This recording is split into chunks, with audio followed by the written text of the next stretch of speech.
Domaine des dieux, pays de l'Iac, fin Cantlos. Chancelante, Kémia sortit dans la nuit. Sous la pluie, contre le vent, elle hurla le nom de son frère, mais le son de sa voix se perdit dans les rafales. Soudain, une main se posa sur son épaule. Elle se retourna. Ook était là, habillé en tenue de nuit, une simple chemise blanche sur un pantalon étroit. D'un mouvement à la fois doux et résolu, il la ramena à l'abri à l'intérieur. « Par tous les dieux, Kémia !» s'effraya-t-il en découvrant son visage livide et ses cheveux détrempés. « Que faisiez-vous dehors en pleine nuit ?» Retournée près de la table, elle plaqua le dos de sa main contre sa bouche, croyant pouvoir ainsi étouffer ses pleurs. Ook s'aperçut de sa détresse et il reprit d'une voix plus basse. « Que s'est-il passé ? Mon frère !» Perplexe, Ook approcha une chaise près d'elle et l'invita à s'asseoir. Croisant ses bras, il s'adossa contre la table. « Votre frère ?» La voix étranglée par les sanglots, elle lui raconta brièvement l'histoire de Jeff, son cancer, son décès, mais elle garda pour elle certains détails qu'elle estimait personnels. Prise soudain d'une frénésie verbale, elle lui expliqua ensuite comment un mystérieux personnage lui avait sauvé la vie à plusieurs reprises depuis qu'elle avait franchi l'Arche. Pour finir, elle lui résuma son rêve de la nuit, sa chevauchée vers les collines, et ces derniers moments où elle avait découvert que son sauveur n'était autre que son frère, surgi du néant. Ook l'écouta sans l'interrompre, le visage neutre. « Mais c'est devenu un vampire, » gémit-elle. « Mon frère est devenu un vampire. » L'ancien comte de Bellay soupira, puis il se frotta le visage. Kémia réalisa alors qu'il avait dû être réveillé en sursaut, peut-être par ses cris lorsqu'elle appelait son frère depuis le jardin. « Et je lui ai dit de partir, » reprit-elle, recroquevillée sur la chaise. « Je lui ai dit de partir. » Sa voix se fit de moins en moins audible à mesure que sa gorge se contractait. « Je ne le reverrai plus. » Ce furent les derniers mots qu'elle parvint à prononcer.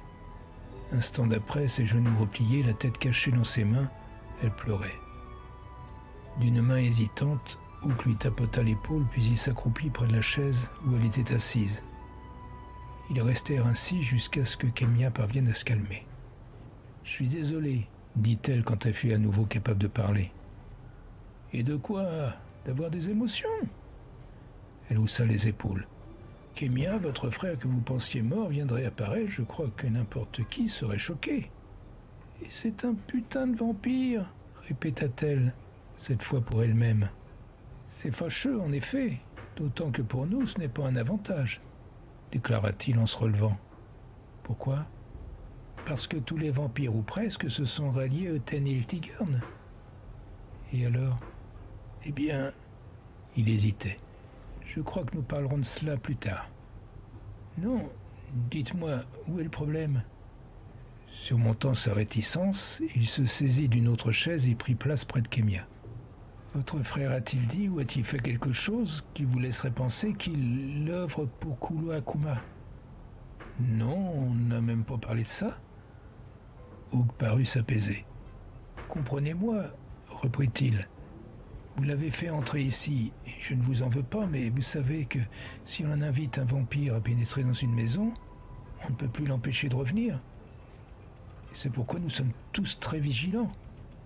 Maintenant que votre frère est venu, nous courons le risque qu'il revienne, tuer tous les habitants, termina-t-elle. Oui. Une vague d'effroi saisit Kémia alors qu'elle réalisait l'erreur qu'elle avait commise. « Il ne ferait pas ça, » protesta-t-elle. « Vous connaissez Gemma ? Vous savez ce qu'un vampire est capable de faire. »« Non, je veux dire, il ne serait pas rallié au Taniltigern. Jeff n'est pas un idiot.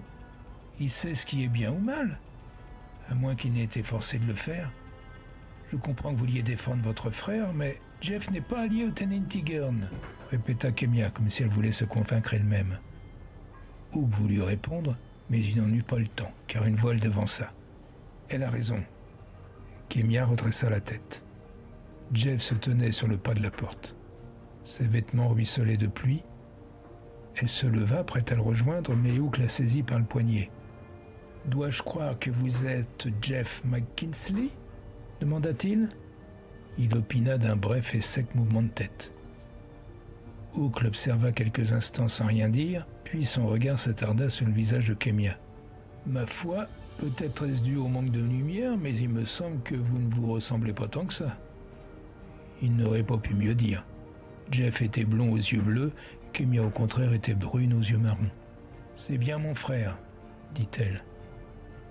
Hook lui relâcha le poignet.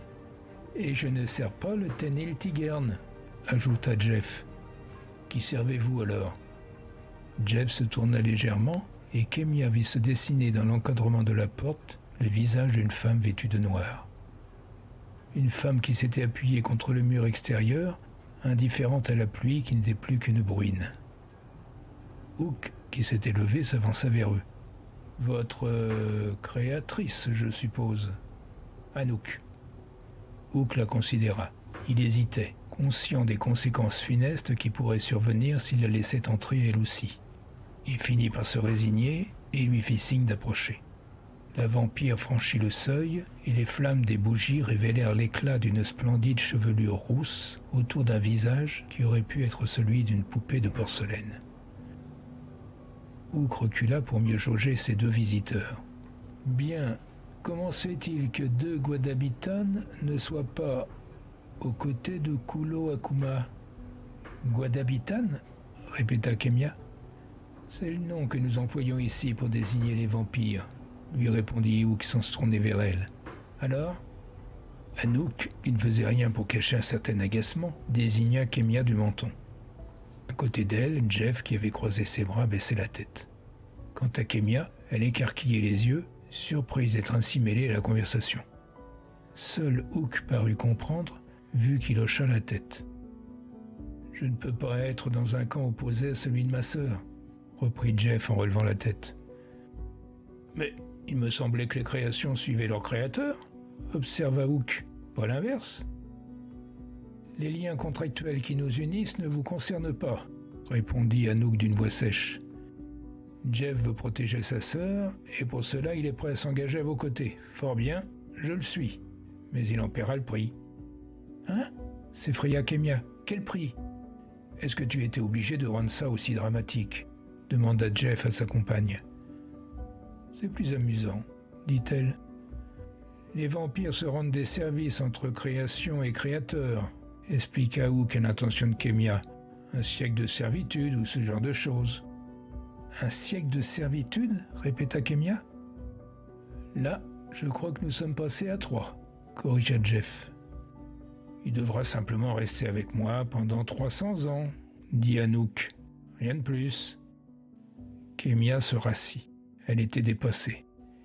Elle n'avait aucune idée de ce que cette servitude pouvait impliquer. Hook poursuivit. « Mais vous ne pouvez pas agir indépendamment de votre meute ou du groupe auquel vous appartenez. »« Nous sommes des solitaires, » précisa Anouk, dardant sur le comte un regard glaçant. « Nous ne dépendons d'aucune meute et nous sommes libres de nos choix. Mais si notre présence vous indispose, nous pouvons partir. » Elle faisait déjà un pas vers la sortie et Jeff allait protester, mais Hook fut plus rapide. « Non, surtout pas. Pourriez-vous revenir demain soir afin que nous échangions sur les bénéfices qu'il y aurait à tirer de cette association. Je vous présenterai au magicien Yvonne Warrock. » Anouk se tourna vers Jeff qui parut la supplier du regard. Elle finit par acquiescer. « Nous reviendrons demain soir alors. » En un instant, elle franchit le seuil. Jeff adressa un signe de tête à sa sœur et il la suivit. Ils disparurent dans la nuit.